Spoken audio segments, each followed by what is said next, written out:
ఇకపై మీకు ఇష్టమైన ఫేవరెట్ సీరియల్స్ యొక్క ఫుల్ ఎపిసోడ్స్ యూట్యూబ్లో అందుబాటులో ఉండవు. కేవలం సన్నెక్స్లో మాత్రమే ఫ్రీగా చూడొచ్చు.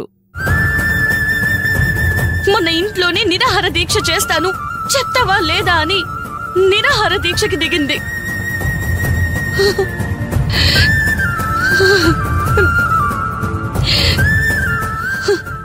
అమ్మా సుందరి, దేనికైనా టైం రావాలి. అది నీకింకా రాలేదు.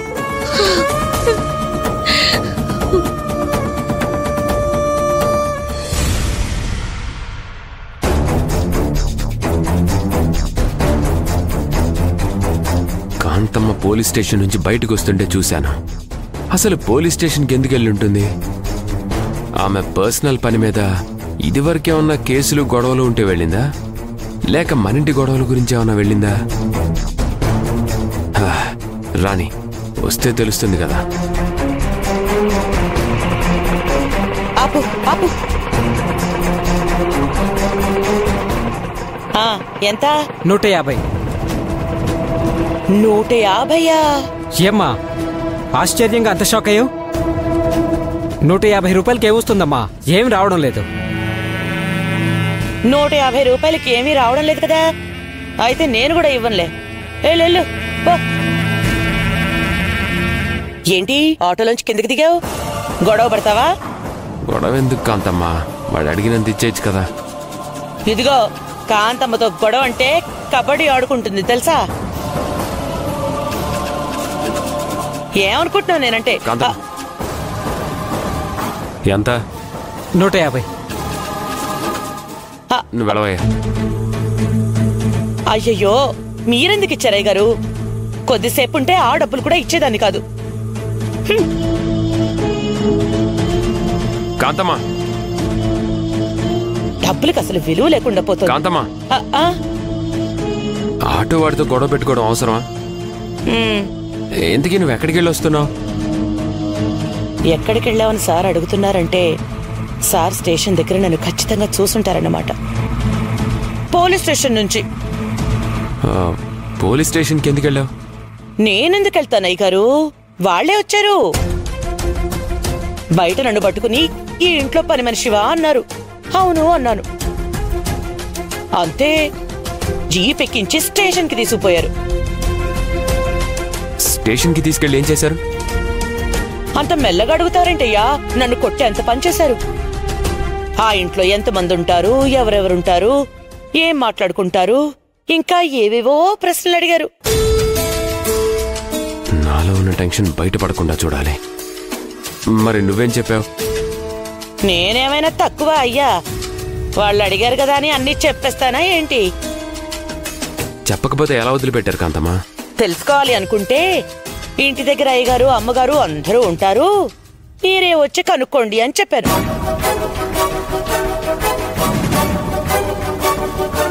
అలా చెప్తారా ఎవరైనా? సర్లే, వాళ్ళేం మన ఇంటికి రారులే. కానీ ఇక నుండి కాంతమ్మకు సుందరి మీద డౌట్ వచ్చేలా సుందరి గురించి నేను కథల్ని మరీ కాంతమ్మకు చెప్పాలి. పోలీసులు వచ్చి కాంతమ్మని తీసుకెళ్ళి అడిగినా సుందరి అసలు క్రిమినల్ అని సుందరి మీదకు డౌట్ వెళ్ళిపోతుంది.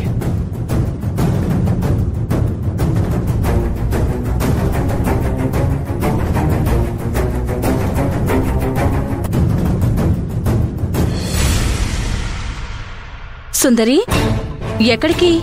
నాకు బయట పనుంది స్వర్ణ. బయట పనుంటే ఉండనీలే, ఎక్కడికి పోదు. కానీ ఒక మాట చెప్పు. ఏంటి స్వర్ణ? ఏం మాట? అను మేడంకి మెంటలేం లేదుగా? ఏయ్, ఏంటా ప్రశ్న? ముందు నువ్వు కూర్చో.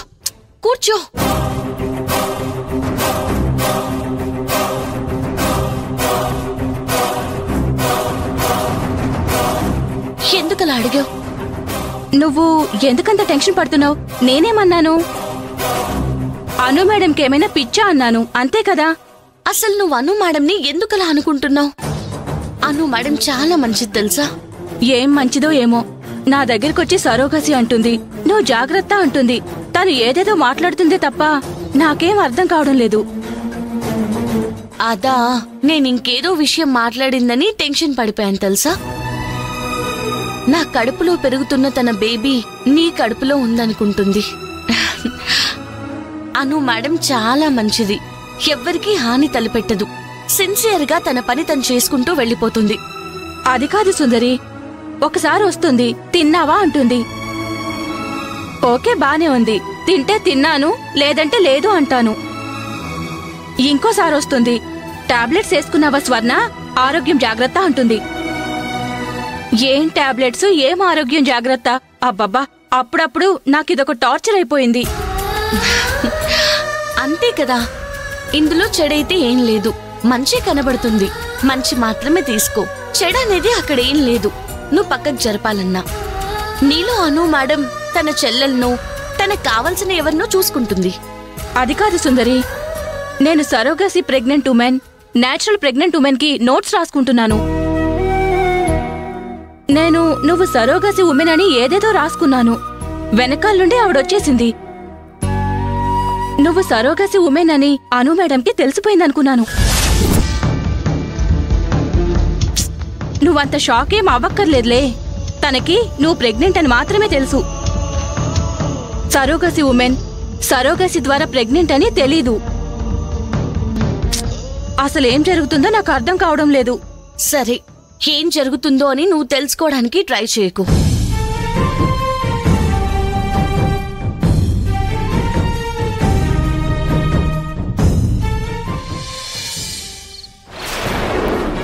ఏదో ఒక కేసులో సుందర్ని ఎలా ఇరికించాలి? ఫస్ట్ బయట తిరిగే సుందర్ని పోలీసులకు చెప్పి లోపలే ఇస్తే అప్పుడు పులి బోన్లోకి వెళ్తుంది. మా నాట వేట రెండు కొనసాగుతాయి. కేసు సుందర్ మీద పెట్టాలంటే ముందు పోలీస్ జోబులో డబ్బులు పెట్టాలి. రైట్, ఏదో రకంగా సుందర్ని కేసులో ఇరికిస్తా. ఏమై రామసుబ్బు, ఏమైనా ఐడియా వచ్చిందా? అసలే పోలీసులు ఎంక్వైరీ చాలా స్పీడ్గా చేస్తున్నారు. ఈరోజు పని మనిషి కాంతమ్మను కూడా పిలిచి అడిగారంట. ఏమని అడిగారంట సార్? ఇంకా వాళ్ళ పోలీస్ లాంగ్వేజ్ ఉంటుంది కదా, ఆ పద్ధతిని ఉపయోగిస్తూ నువ్వు ఇంట్లో పని మనిషివా అంటే అవును అందంట. ఇలా రకరకాల ప్రశ్నలు అడిగారంట. ఇంట్లో పని మనిషే కదా అని రకరకాల ప్రశ్నలతో రచ్చరచ్చ చేసుంటారు. am I correct? అవును రామసుబ్బు.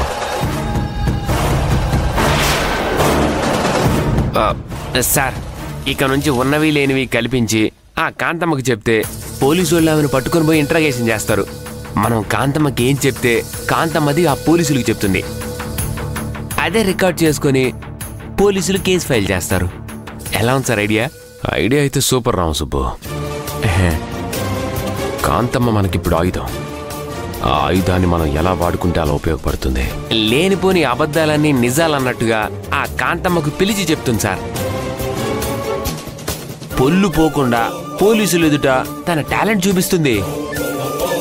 కార్ డ్రైవర్లని, పని వాళ్ళని, ఫ్రెండ్స్ని కూడా పిలుస్తారంట కదా రామసుబ్బు. నాకున్నది ఒకే ఒక ఫ్రెండ్వి నువ్వే.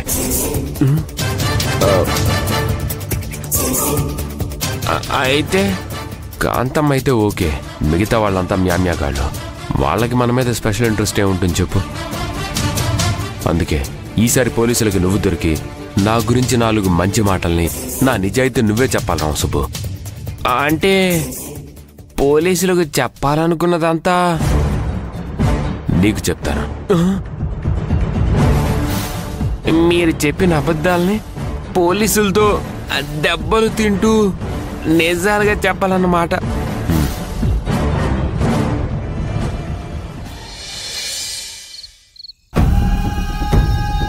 హలో,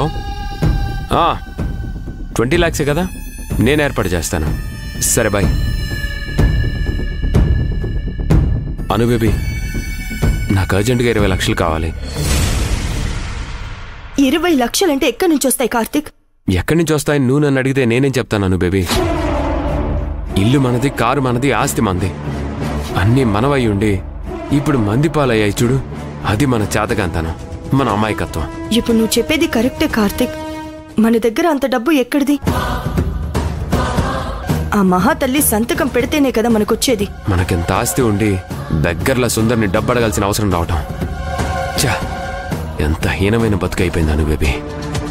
నీకు ఖచ్చితంగా అంత డబ్బు అవసరమంటే నేను ఆ సుందరిని ఏదోలా బతిమలాడైనా తీసుకొస్తాను కార్తీక్. నువ్వు ఆ సుందరిని డబ్బు కోసం చేయి చాపుతావా, రిక్వెస్ట్ చేస్తావా? అంతకంటే అవమానం ఇంకేమైనా ఉందా? ఇదంతా ఊహించుకుంటుంటే నా మీద నాకే అసహ్యం వేస్తుంది. మనం తెలివిగల వాళ్ళమై ఎలా మోసపోయాం కార్తీక్. ఆ సుందరి మైండ్లో స్కెచ్ గీసి ముఖాన నవ్వులు పూసుకొని మాటలతో రాజేశ్వరి ఆంటీని పడగొట్టింది. ఆ రాజేశ్వరి గారికి ఏమైందేమో గాని ఆస్తి మొత్తం సుందరి చెప్పిన వాళ్ళ పేరు మీద రాసి పడేసింది. మన గురించి కనీసం ఆలోచించదా? ఏం తింటారు, ఎలా ఉంటారు, ఎక్కడుంటారు అనే ఆలోచన కూడా లేకుండా రాజేశ్వరి దేవి గారికి కలగకుండా ఈ సుందరి చేసిందాను బేబీ. ఆవేశపడే కార్తీక్, నీ కోపం సహజమే. కోపం